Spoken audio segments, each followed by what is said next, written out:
मित्रों, आज की इस वीडियो में मैं आपको एकलव्य के संपूर्ण जीवन के बारे में बताऊंगा।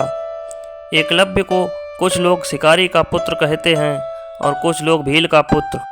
कुछ लोग यह कहकर प्रचारित करते हैं कि शूद्र होने के कारण एकलव्य को गुरु द्रोणाचार्य ने शिक्षा नहीं दी थी, लेकिन यह सभी बातें अनुचित हैं। प्रायः लोग उसे अभय नाम से ही बुलाते थे। 5 वर्ष की आयु में एकलव्य की शिक्षा की व्यवस्था कुलीय गुरुकुल में की गई। यह ऐसा गुरुकुल था जहाँ सभी जाति और समाज के उच्च वर्ग के लोग पढ़ते थे। एकलव्य का जिस तरह चित्रण किया जाता है वह उस तरह के नहीं थे। वे एक राजपुत्र थे और उनके पिता की कौरवों के राज्य में प्रतिष्ठा थी। बालपन से ही अस्त्र शस्त्र विद्या में बालक अभिधुम्न की लय, लगन और एक निष्ठता को देखते हुए गुरु ने बालक का नाम एकलव्य रख दिया था। एकलव्य के युवा होने पर उसका विवाह हिरण्यधनु ने अपने एक निषाद मित्र की कन्या सुनीता से करा दिया।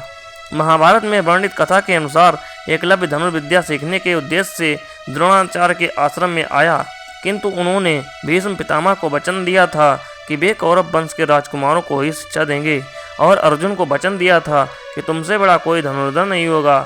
इस कारण द्रोणाचार्य ने उसे अपना शिष्य बनाना स्वीकार नहीं किया। एकलव्य घर से निश्चय करके निकला था कि वह केवल गुरु द्रोणाचार्य को ही अपना गुरु बनाएगा। इसलिए द्रोण की ओर से दीक्षा देने की बात नकार देने के बावजूद एकलव्य ने हिम्मत नहीं हारी। वह सेवकों की भांति उनके साथ रहने लगा। द्रोणाचार्य ने एकलव्य के रहने के लिए एक झोपड़ी दिलवा दी। एकलव्य का काम बस इतना होता था कि जब सभी राजकुमार बाण विद्या का अभ्यास कर चले जाएं, तब वह सभी बाणों को उठाकर वापस तरकस में डालकर रख दें। जब द्रोणाचार्य अपने शिष्यों को अस्त्र चलाना सिखाते थे, तब एकलव्य भी वहीं छिपकर द्रोण की हर बात, हर सीख को सुनता था। अपने राजकुमार होने के बावजूद एकलव्य द्रोण के पास एक सेवक बनकर रह रहा था। एकलव्य ने अपने खाली समय में द्रोण की सीख के अनुसार अरण्य में रहते हुए ही एकांत में तीर चलाना सीखता था। एक दिन अभ्यास जल्दी समाप्त हो जाने के कारण कौरव वंशी सभी राजकुमार समय से पहले ही लौट गए। ऐसे में एकलव्य को धनुष चलाने का एक अदद मौका मिल गया, लेकिन अफसोस उनके अचूक निशाने को दुर्योधन ने देख लिया और द्रोणाचार्य को इस बात की जानकारी दी। द्रोणाचार्य ने एकलव्य को वहां से चले जाने को कहा। हताश निराश एकलव्य अपने महल की ओर रुख कर गया, लेकिन रास्ते में उसने सोचा कि वह घर जाकर क्या करेगा, इसलिए बीच में ही एक आदिवासी बस्ती में ठहर गया। उसने आदिवासी सरदार को अपना परिचय दिया और कहा कि यह यहाँ रहकर धनुष विद्या का अभ्यास करना चाहता है।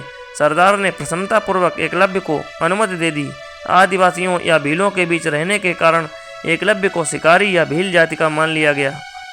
एकलव्य ने आदिवासियों के बीच रहकर वहां गुरु द्रोणाचार्य की मिट्टी की मूर्ति बनाई और मूर्ति की ओर एकटक देखकर ध्यान करके उसी से प्रेरणा लेकर वह धनुर्विद्या सीखने लगा। मन की एकाग्रता तथा गुरुभक्ति के कारण उसे उस मूर्ति से प्रेरणा मिलने लगी और वह धनुर्विद्या में बहुत आगे बढ़ गया।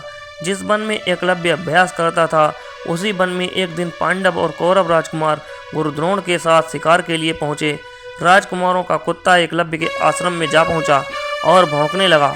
कुत्ते के भौंकने से एकलव्य के अभ्यास में बाधा पड़ रही थी, इस कारण उसने अपने बाणों से कुत्ते का मुंह बंद कर दिया।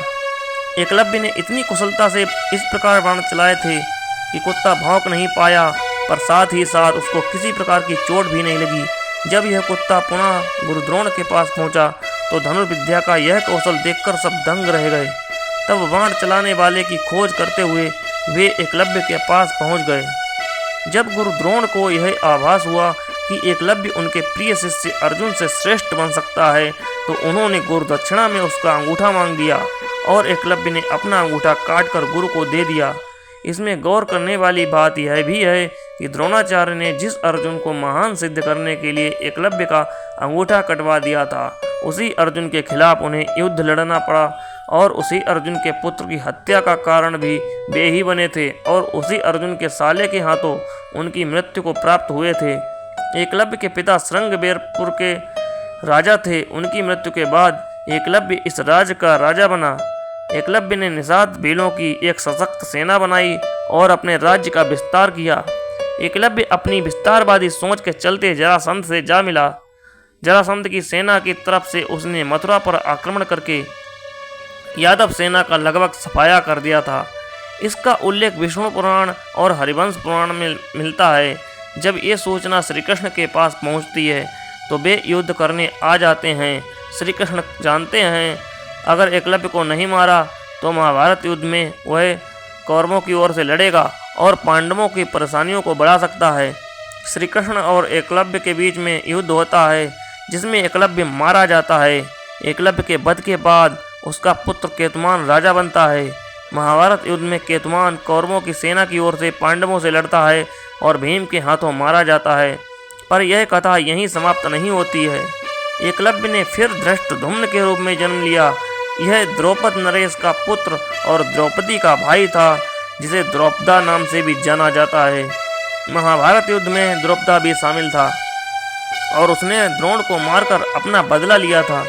तो आप यह देख सकते हैं कि अगर एकलव्य का अंगूठा नहीं मांगा गया होता तो वे आगे चलकर अपने पुत्र के समान कौरवों की सेना से लड़ता, अधर्म का साथ देता। परंतु कुदरत का ही यह फैसला रहा होगा कि उसका पुनर्जन्म हुआ धृष्टद्युम्न के रूप में और उसने गुरु द्रोणाचार्य से बदला भी ले लिया और पांडवों अर्थात धर्म की तरफ से लड़ा भी।